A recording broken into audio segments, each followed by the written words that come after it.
Bali 15 months walang naging painakay itong tatay ni 1098.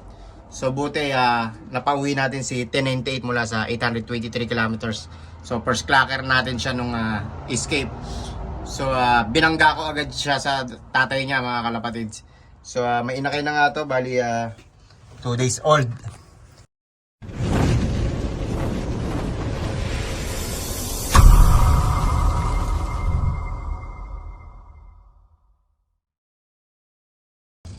Good day mga kalapatid. So matagal-tagal tayong hindi nakapag-video, nakapag-vlog. So nag-out of town nga kami ng almost 2 weeks. So update tayo sa mga warriors natin, sa mga young bird natin mga kalapatids. So yung pinediring natin na mga young bird na 22. So yung tubo nila ay 2.5 inch na mga kalapatids. So nakabartoli na nga sila ng 19 days. So magti 3 weeks na. So hindi pa nga tayo nakakapag-toss. Siguro makakapag-loop line na tayo mga after 2 weeks pa. So mahaba na yung pakpak ng mga young bird natin mga kalapatids. So yung 10 young bird pa natin na huling tinuturuan, ayun, napa-batcher pa rin natin.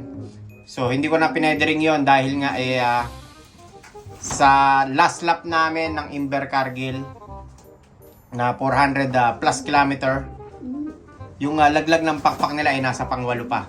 8 flights. So okay lang yun, di maglalaglag yung 9 at 10 flights. Tapos yung sa old bird natin, may nakauwi pang isa mga kalapatid, si LK natin. Ito.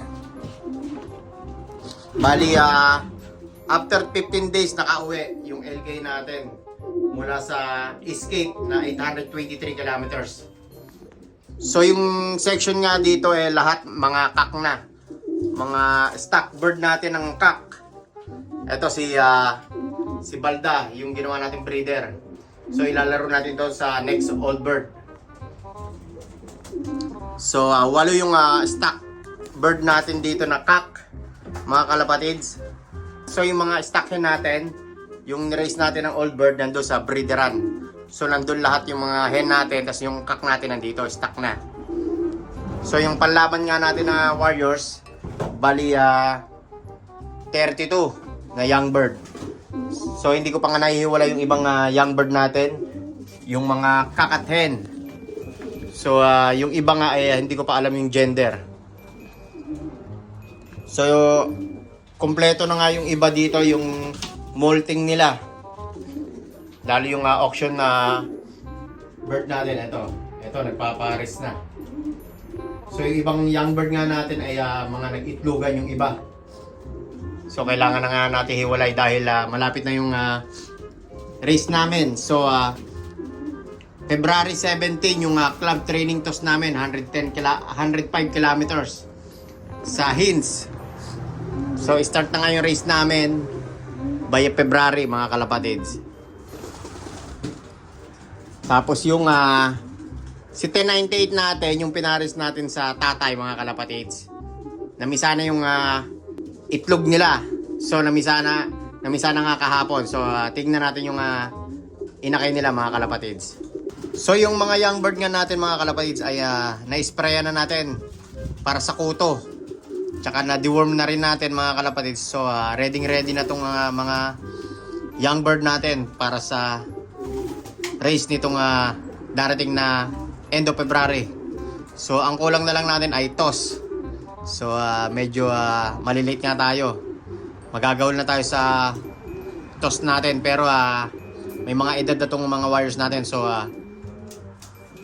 pag toss natin ng after 2 weeks mga kalapatid ay itutos na natin sila ng 10 km agad. So after nun 20 km. Siguro hanggang ano lang tayo, mga 40 or 50 kilometers yung training toss natin dahil nga malapit na yung race natin. So nandito nga yung stock natin na 4 kasama si 1098 mga kalapatids. So ito nga si Abo, yung mula sa 569 kilometers sa Hastings natin na daybird.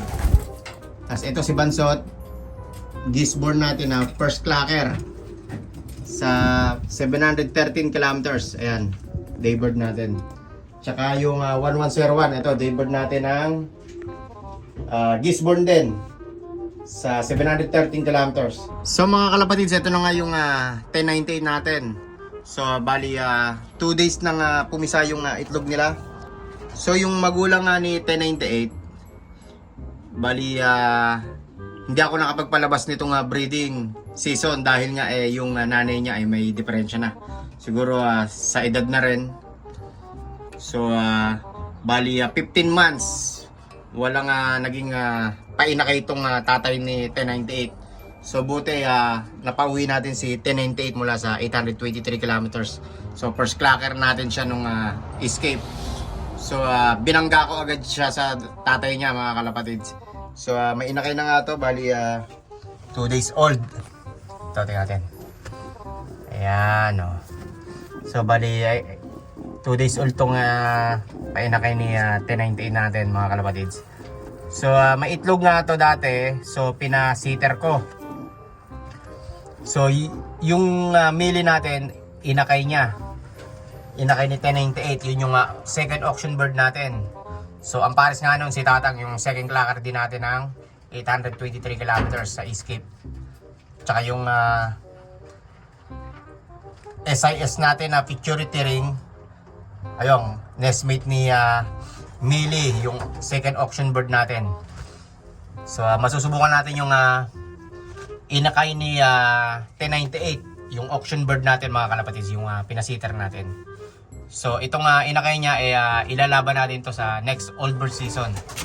So kukuhanan pa natin to ng second clutch mga kalapatids. Yung tatay niya, ayan, dungis ng tatay niya dahil nga pumapak ng Timinix. Ayan yung black powder. So may grits nga tayo tsaka pink minerals, ayan. So yun yung painakay natin ngayon, yung pahabol natin para sa old bird, next old bird race natin mga kalapatids. So bali nga hindi ako makapagpa-loop fly dun sa pinedering natin na 22 na ibon mga kalapatids dahil nga tig-tatlong flights yung binawas natin nung December 23. So 19 days na nga yung pagkabunot nila. So medyo mahaba na nga, bali 2.5 inch na. So quick video lang tayo mga kalapatids. Dahil nga medyo di tayo makapagparonda dahil nga doon sa mga young bird natin na 22, hindi pa tayo makapag-toss. Siguro makapag-toss tayo sa end of January. Tapos yung first club training toss namin ng young bird sa South start ng February 17. 105 kilometers sa Hinds. So hanggang dito lang mga kalapatids. Don't forget to like, share, subscribe. Jan and Danilo Pigeon Racing. Sana swertein tayo dito sa next young bird season natin. Happy flying. God bless.